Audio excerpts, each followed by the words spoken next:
So, yan. Good day. So, yan. Meron naman tayo ulit ngayon. Isa na naman unboxing series. Isa sa ating unboxing series. So, yan. Buksan natin to. Yan. Sabihin ko na kung ano to. Ito ay sets of 4 package. So, yan. Binili ko sa isang tindahan lang sa Lazada. So, ang laman nito is brazing set. Yung may map gas. Yan.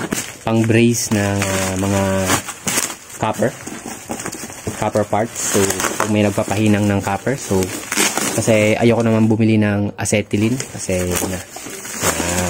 hindi ko naman talaga usually kailangan yung acetylene kasi meron tayong TIG welding. So yan, nakaka-welding tayo ng kahit na anong iba-ibang metal. So maliban lang sa bronze kasi hindi ako makahanap ng filler para sa bronze. So yan. So karamihan ginagamit tong i-unbox natin sa aluminum.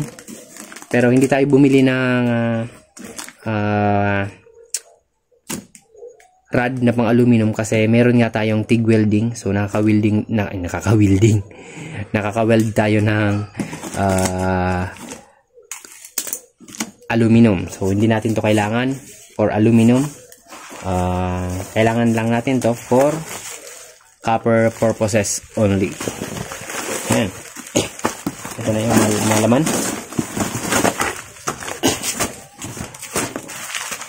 Bali, ang binili ko ay itong map gas tank.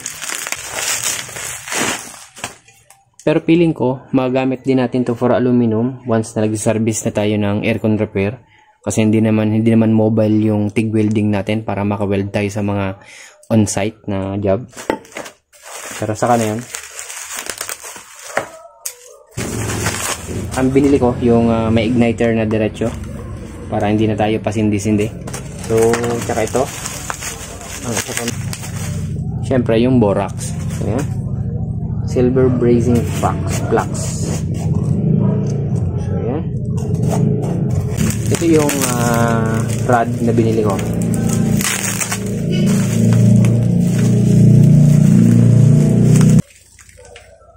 Wait lang, i-straight muna natin.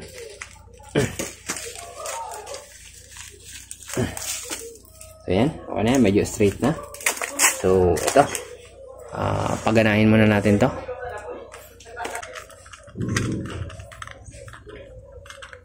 Lagyan na natin to dito. So yan.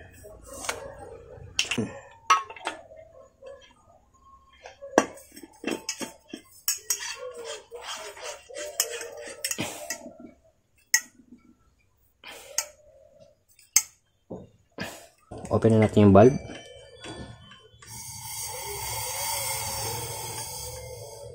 So yan, tumutunog na siya ng konti. Ignite na natin. Kulang pa.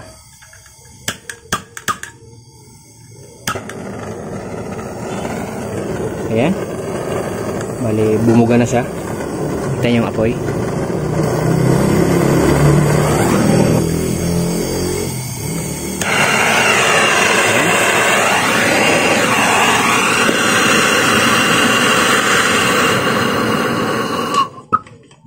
So yan, working naman siya. So bakit tayo bumili nito ulit? Kasi napakalayo ng init na napuproduce nito kumpara nito.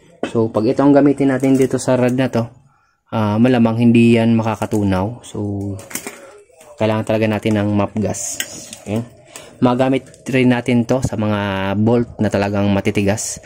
Pwede natin tong pang baga ng mga tornilyong makalawang. So yun, kasi ito hindi kaya nitong initin ng todo para mag-expand yung metal. So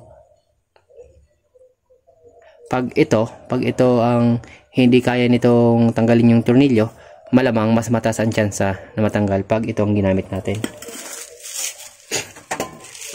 So yan, testingin natin. Testingin natin mag-weld gamit to. So, hanap lang ako na metal na pwedeng weldingin.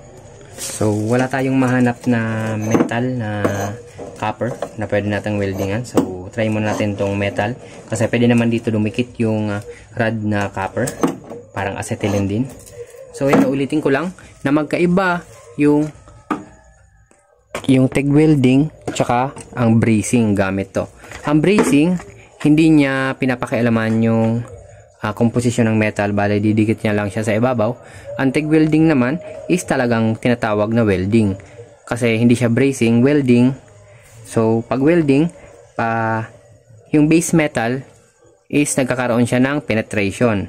Pag brazing, gamit tong binili natin ngayon, brazing lang, meaning sa ibabaw lang siya nag-weld, di niya napapakialaman yung base metal. So yan, try natin to. I-grind muna natin.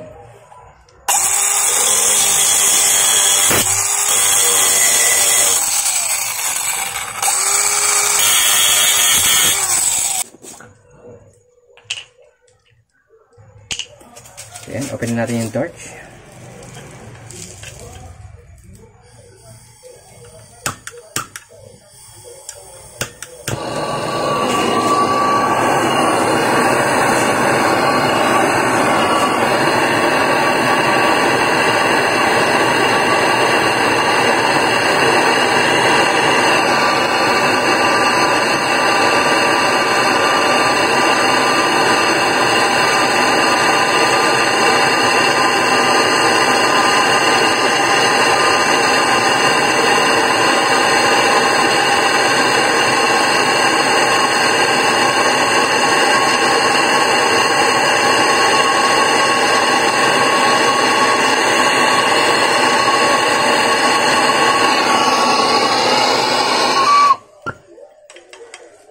So yan, na-testing na natin. So yan, napakadali lang naman. So yan, kung makikita nyo na dikit na dikit yung rod natin dito sa base metal na winelding natin. So yan, ulitin ko, pwede rin to sa aluminum, kaso ang weld type niya sa aluminum is the same pa rin ito, which is brazing. So yan, bali hindi nito pwedeng i-imitate yung ginagawa natin pag nag-welding tayo ng mga parts ng makina, kasi yung base metal is hindi na pe-penetrate. So pwede lang to sa aluminum or sa copper, yung mga maninipis, yung mga pang seal lang na mga butas. So yan, at saka iba pa yung mga pang aircon ref lang na aluminum, yung maninipis. Pero kaya naman sa TIG welding, kaso ang problema nga is hindi mobile yung TIG welding natin. Hindi natin pwedeng dalhin kung saan. So yan, balang araw bibilin din tayo ng mga low melt aluminum. Saka na yun. Tsaka